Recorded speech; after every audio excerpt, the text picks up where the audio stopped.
The Golden State Killer, also known as the East Area Rapist, was a serial rapist and murderer who terrorized California for over a decade, leaving a trail of devastation and trauma in his wake. The case was one of the most infamous and complex in American true crime history, with the killer evading capture for decades despite leaving behind a wealth of evidence. The first reported attack occurred in June 1976 in Sacramento, California. A young couple was awoken in their home by an intruder who broke into their house through an open window. The attacker tied up the man and raped the woman, threatening to kill them both if they didn't comply. Over the next few years, the Golden State Killer, as he came to be known, committed dozens of similar attacks across multiple counties in California.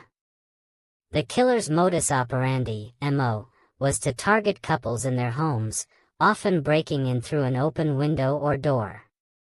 He would tie up the man and then assault the woman, sometimes raping her multiple times.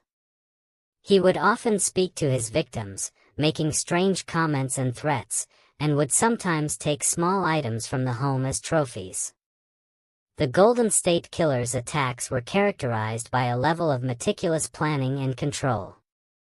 He would often scope out his targets in advance, watching them from afar and waiting for the perfect moment to strike.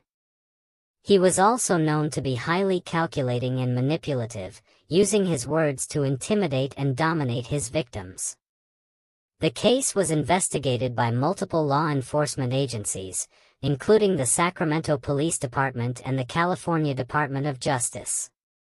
However, despite collecting evidence and following up on leads, the killer remained at large.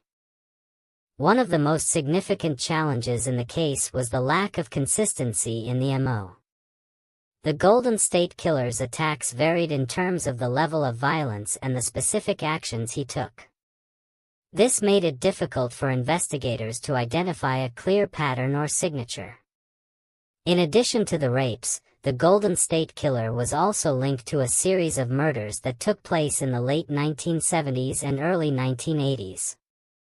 The victims were often couples who were attacked in their homes, with the male partner being killed and the female partner being raped and sometimes killed as well. The case drew widespread media attention, with the Golden State Killer becoming a household name.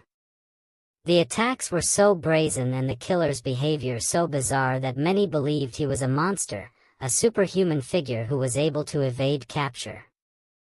In the 1980s, the case went cold, and many believed that the Golden State